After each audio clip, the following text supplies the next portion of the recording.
But in that last quarter, Launceston came back with Bellinger getting on top, Rosendale contributing well, and Cook, of course, being a dominant player all day. They went away, Launceston. They used the ball better, and they outscored outscored the Roos. And in the other big match along the coast, we had the Penguin side playing at home to East Devonport. East Devonport unbeaten during the season so far, and they travelled down to Penguin and were hoping to inflict another defeat on the Blues, and they did so. Grant Orford. Yes, Shane, a little Scot at the South Burney Bowls Club by the name of Jimmy Young told me that height is only measured from the neck up. And with this in mind, Penguin, who has no respect for height, weight, size or reputations, battled it out right to the wire with East Devonport in a hard-fought, entertaining and sometimes spectacular game of football.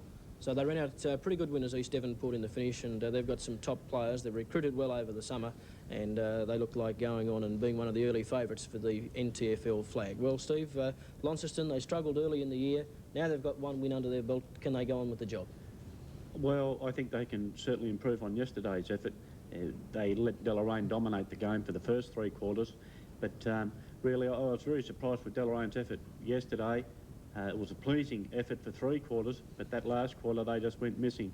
And unfortunately, they played in that last quarter like they did last week, Shane, when they were soundly beaten. Early in the game, Deloraine really went ahead. Thomas marked everything that went near him, especially in the back line. He took a lot of great, strong marks there and fed the ball out quickly with handball to the Hewitt boys, who played very well. And on their back line, they had Mark Aylett. He played very well, along with Wells, who I thought was on top of Bellinger early in the game. And even after, when Bellinger kicked 3 goals in the second quarter, Wells continued on and battled and tried hard. Moya, of course, he's just the brilliant player that we know he is.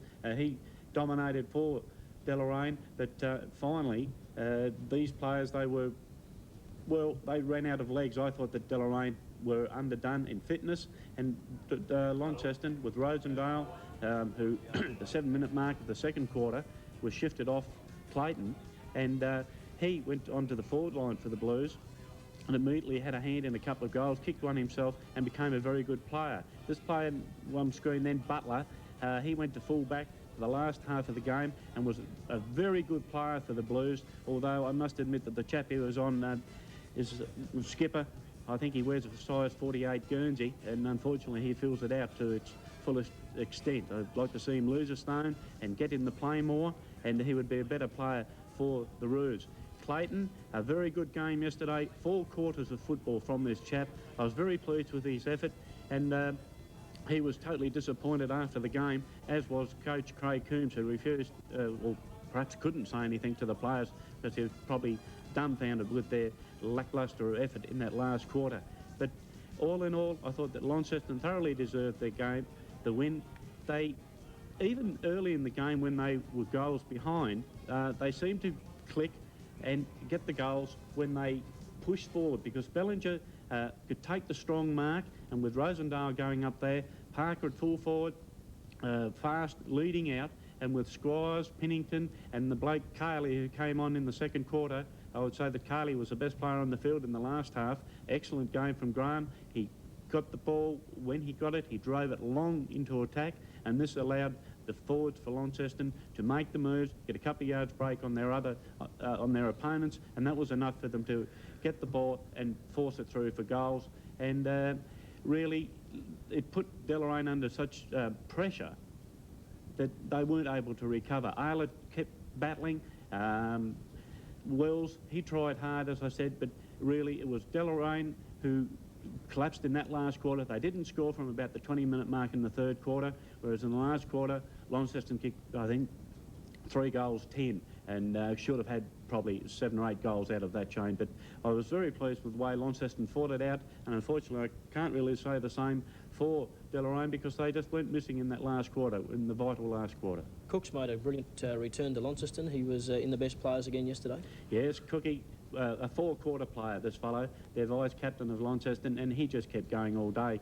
And Scotty, his first game in, he'll be a better player with that game under his belt. He lacked a little bit of match fitness yesterday, but Cook, Squires, Pennington, blokes like this, they were very good players and really put Launceston in the game. Thomas has made a big return back from the amateurs and must be one of the, well, certainly the focal point for Deloraine. He's the main instigator of their moves. Yes, he is. We see him there on screen taking a mark right on the right on the line, and he did that on probably 7 or 8 occasions yesterday. Held Launceston out, but in the end I thought that young Oldenoff, who was a good battler for Launceston yesterday, I thought that as the game went on, Oldenoff got on top of Thomas in the actual tap-outs, that Tomo was doing a lot better work around the ground with his experience. So Deloraine, after leading by 3 goals at half-time, collapsed in the last half, and Launceston ran out winners 16 goals 15, 111 to Deloraine 14 goals 8, 92, and in doing so scored their first win of the year and left Deloraine back at the bottom of the ladder without a win to their credit so far. Let's have a look at some of the highlights from yesterday's second half. Cameron Matthews kicks up towards the wing. Waiting there is Phil Moyer. Phil Moyer onto the left boot, gets the ball over to Hewitt. Hewitt dummies around onto his left boot and towards full forward. Skipper can't take the mark. Oh, here come the Blues. Oh, Deloraine messed up through Claxton. Claxton should have nearly scored there. The ball hits the ground. Skipper gets the handball out to Hewitt. Hewitt lines up, scores the first goal of the match to Deloraine. Here's the bounce. It's a good bounce too. Neither ruckman get the advantage. Oldenoff taps it out. The ball comes out to Tubb onto his left boot and towards full forward, looking for Skipper. Skipper can't take the mark. It's dropped, picked up. Handball comes out to Claxton. Claxton on his left boot. Great snap. Another goal to Deloraine as the Kangaroos try to clear the ball away there through Hewitt. Hewitt can't get boot the ball. Players all around the ball as the ball finally comes out as far as Squires. Squires goes the handball to Cook. Cook can run into an open goal. 40 metres out. Lines them up. Goal to the Blues. Clayton looks forward. Has he got any moves forward? We'll soon find out. The big kick he goes for in towards Skipper. Skipper at the back. Won't have any trouble with the distance. Directions are one. Here we go. It's a good kick to Edgy. It's a good kick. Will it make the distance? No. It's punched forward. The ball comes out as far as Cook. Handball across to Bellinger. Bellinger swings around on his left boot. Has a snap. What a great goal. Kenny Findmark goes back in towards centre half forward. Up high. Takes the mark. Deloraine. Handball comes out wide. Comes out as far as Anthony Loon. Loon drops the ball. Now he doubles back to try to get hold of it. Finally picks it up. Loses his footing onto his right boot. Runs in towards an open goal. 40 metres out and bangs another one through for the Kangaroos. Here's the bounce down centre of the ground. Thomas up high, gets the tap, gets the advantage. Scott, though, gets it onto his right boot and towards centre half forward. Coming out to meet it is Rosendale. Rosendale turns around onto his right boot, goes in forward to Parker. Parker moves in, shouldn't miss this one. And doesn't. There's the Blues third. Comes out wide to Hewitt. Thomas. Here come the Blues through Scott. Scott's a skillful player, goes in forward as far as Rosendale. Rosendale goes the handball to Squires. Squires handballs over to Neville. Neville turns around, handballs it back towards Rosendale. Rosendale goals for the Blues. 3-2-1. I gave 3 to Cook yesterday for Launceston. Tremendous 4-quarter effort. Dale Tubb, 2 votes. Never gave up for the Roos. And Phil Moyer for his constructive play.